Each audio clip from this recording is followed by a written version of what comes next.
ගමේ චණ්ඩියා මං කියලා රංගපාන පිස්සුවක් තියෙනවා. নানা ප්‍රකාර.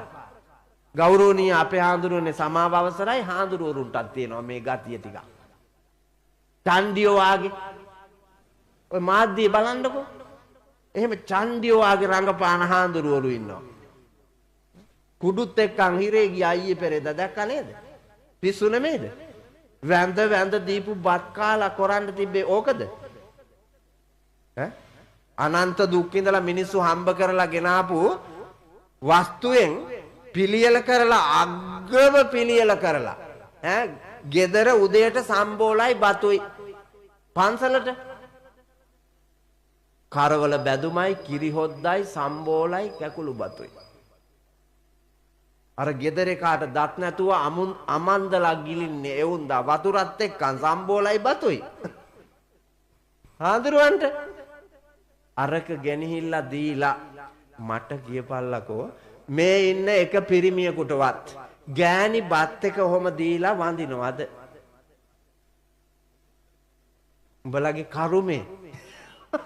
උඹලගේ කරුමේ ඒක හැබැයි පන්සලේ හාඳුරුවන්ගෙන් අහපල්ලකෝ උඹලගේ ගෑණිම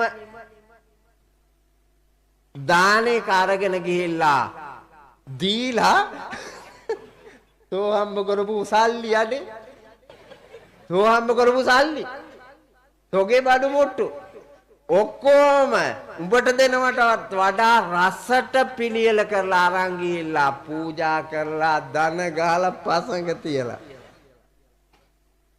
පසඟ තියලා වැඳලා එන්නේ. එහෙව් ලැබීමක් ලබන මිනිහා අර වාගේ නිර්වත් වැඩක් කරනවද? අපේ හාඳුන්නේ අපේ සංඝ සමාජයේ නිකලල් කළා නම් මේ රට නිකලල්. මිහිඳු හාමුදුරුවෝ හදපු රට මේක. දේවානම් පියතිස්ස මහා නරේන්ද්‍රයාගේ රාජ්‍ය අනුග්‍රහයෙන් කර්මාන්ත 64ක් මේ ශ්‍රී ලංකාවට අඳුන්වලා දීලා පාපයෙන් පිරිච්ච මිනිස්සු ආධ්‍යාත්මයේ පිහිටවලා නිර්මාණය කරපු ශ්‍රී ලංකාව සංඝයා වහන්සේ අත පවරලා තිබ්බේ. භික්ෂු අත පවරලා තිබ්බේ. උන්වහන්සේලාට අනුදැන වදාලා පරපුරෙන් පරපුරට දායාද කරමින් නිර්වාණගාමී ශ්‍රී ලංකාවක් හදන්න. හැබැයි එහෙම හැදුවා මිහිඳු හාමුදුරුවෝ. ඒ හදාපු ශ්‍රී ලංකාව ටික දුරක් එනකොට ලෝකයේ උතුම්ම රට ශ්‍රී ලංකාව වුණා. බුදුන්ගේ දේශේ ශ්‍රී ලංකාව වුණා. ඇයි? වැඩිපුරම මහරහතන් වහන්සේලා වැඩ හිටපු පිම්බිම වුණා ලංකාව. හාමුදුරුවෝ කොච්චර ඉඳලාද? මේ එහා පැත්තේ සිතුල්පව්ව රාජමහා විහාරේ ඔයාලට යාබද? සිතුල්පව්ව රාජමහා විහාරේ විතරක් 60000ක් ඉඳලා තියෙනවා. කොහොම දන් දෙන්න ඇද්ද පුතේ? 84000ක් වේර විහාරය. 84000ක්. එකක 60000යි. මම මේ ඊයේ පෙරේදා බණට ගියා. ඒත් අඟුරුකොළ පැලැස්සටම අයිති ගම්මානයක ඒ රාජමහා විහාරයේ කාවන්තිස්ස මහා නරේන්ද්‍රයා පූජා කරලා තියෙන 20000ක් ආමුදුරවරුන්ට. ඔව්. පූජා භූමිය අක්කර 200ක් තියෙනවා. 20000ක් ආමුදුරවරුන්ට වැඩ ඉන්නේ. අපේ අනුරාධපුර රාජධානියේ තියෙනවා මහසෙන් මහරජුරුව කරවපු මහසෙන් විහාරයේ හාමුදුරුවරු 12000කට සත්කම් කිරීමේ පහසුකම් ඇති රෝහලක්ද සහිතව කෝටි 30කට එහා සෙනග ඉඳපු ලංකාව හාමුදුරුවරු ඉඳලා තියෙනවා ලක්ෂ ගාණක්. එවැනි පිම්බිමක් ලෝකේ ශ්‍රේෂ්ඨතම තැනට ගේන්න පාදක වුණේ අනුබුදු මිහිඳු මහරහතන් වහන්සේ ඇතුළු ආර්ය කුල මහා සංගරුවන අපේ හාමුදුරුවනේ. ආර්ය කුල මහා සංගරුවන. ඒක අපෙන් ගිලිහුණා. ගිලිහිලා ගිහිල්ලා භික්ෂූන්ගෙන් ගිලිහුණා. භික්ෂුණීන්ගෙන් ගිලිහුණා, උපාසකයන්ගෙන් ගිලිහුණා, උපාසිකාවන්ගෙන් ගිලිහුණා. වැරද්ද සිද්ධ වුණා කියලා අවබෝධ කරගෙන ඒ වැරද්ද නිවැරදි කෙරුවේ නැත්නම් මේ අපාගාමී ගමන නවත්තන්න බෑ. සිහිය පිහිටුවාගෙන නවත්තන්න ඕන. කුණ්ඩලකේසී එවැනි ජීවිතයක් නවත්තලා කන පිට හරවපු ලස්සන කතාවක් අරබයා තමයි බුදුරජාණන් වහන්සේ මේ ගාථාව දේශනා කොට වදාළේ. අපිට පුළුවන් බැරි නෑ. හොඳ ප්‍රතිපත්ති ගරුක බුද්ධිමතෙක් හැටියට පිහිටියොත් දිනන්න පුළුවන්. කුණ්ඩලකේසීගේ ජීවිතේ භද්‍ර යෞවනේ අවුරුදු 16යි හොරා අරන් යනවා පාරේ. හොරා ලස්සන කොල්ලා. අවුරුදු 20ක විතර හොඳ ශරීරය. උසට සරිලන මහතට සරිලන උස පෙනුම පාට බෝලේ වගේ. බස්නාහිරින් බැහැගෙන යන ඉරේලිය මේ කොල්ලට වැටිලා මරණ බීතියට දාඩිය වැක්කරන කොල්ලව තවත් දිලිසෙනවා. කුණ්ඩලකේසී දැක්ක ගමන් හිතුණා මගේ මිනිහා වෙනවා නම් මේක කොච්චර සැප විඳ හැකිද? එක පාරටම කුණ්ඩලකේසීට හිතුණා අර රූපේ දැකලා. කුණ්ඩලකේසී වසී වෙලා දැන් මරන්නනේ ගෙනියන්නේ. මරන්න ඉස්සෙල්ලා ගන්න ඕනෑ කියලා හිතලා දුවගෙන පල්ලෙහාට එනකොට අම්මයි අප්පච්චි දෙන්න මැදදී හම්බුණා.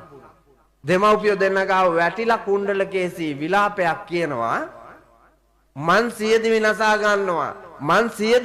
ගන්නවා. ආන් අර පාරේ ගෙනියන කොල්ලව මරණයෙන් බේරලා මට කසාද බැඳුවේ නැත්තම් මට වෙන මිනිස්සු ඕනන්නේත් නැහැ, මට ජීවිතේ ඕනන්නේත් නැහැ. මං සියදිවි නසා ගන්නවා කියලා අරකාමෝන කියලා ඒ මත හිටියා. දන්නා තරම් කරුණු කිව්වත් අම්මයි තාත්තයි මේකි නෙමෙයි පුතා වැටෙන්නේ. ඒ කුණ්ඩලකේසී මේ කුරුවිට මේ කිලා කී දෙනෙක් කොහොම රස්තිය අදුකාරයෝක පැනලා ගියාද? නැද්ද? මෙතන අම්මලා සාක්ෂි මට. මෙතන ඉන්න අම්මලාගෙන් යම් ප්‍රමාණයක් සාක්ෂි ඔබේ දුව ඔබ එපා කියද්දි ඉස්කෝලේ යද්දි හැදෙන වැඩෙන වියේදී කාලකන්නියෝ එක පැනලා ගියාද නැද්ද?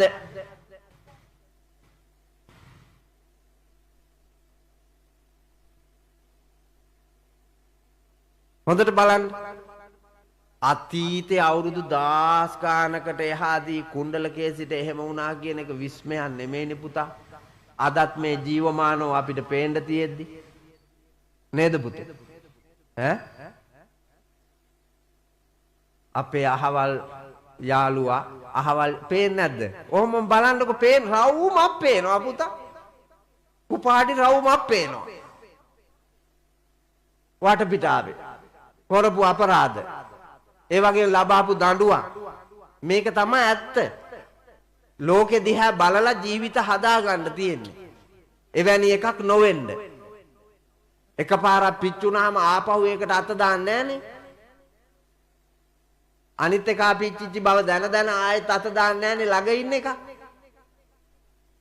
ඒක අපිට දැනෙන්න ඕනේ. ඒ අපරාධය දැනුණාම නවත්ත ගන්න. ඒක බුද්ධියෙන්ම බලන්න ඕනේ. අතිශය මෝඩයෙකුණොත් අතොට බෑ හිටුකෝ මන් දාන්න කියලා ආපහු අර ගිනිගොට්ට අත දානවා.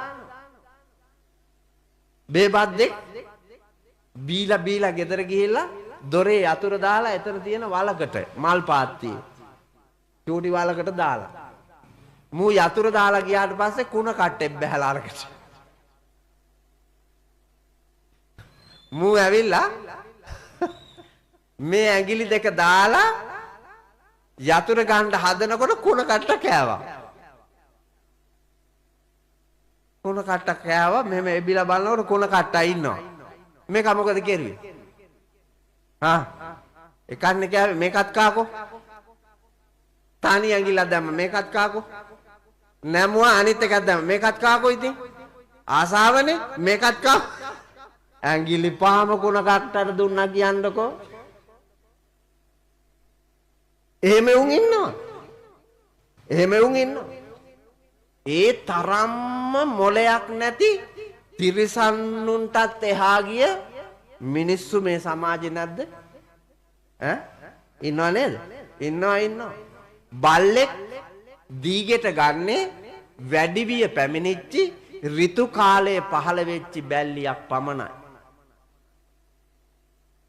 මේ මනුස්ස ලෝකේ අපේ ඔයසි මහත්තයා චූටි දැරිවිගේ ඉඳලා වයෝවෘද මැහැල්ල දක්වා දූෂණය කරනවා.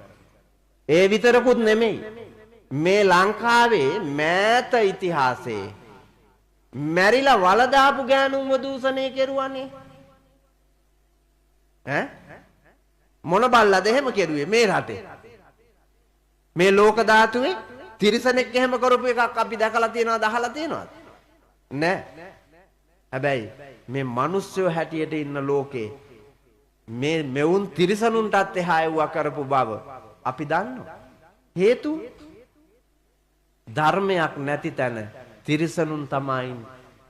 ධර්මයේ නැති තැන තිරිසනුන් තමයි ඇති වෙන්නේ. ඒ ලෝකය අපිට ඇහැට පේනවා. ඒක දැක දැක ඒ ගමන යන එක නවත්තන්නයි ඕනේ.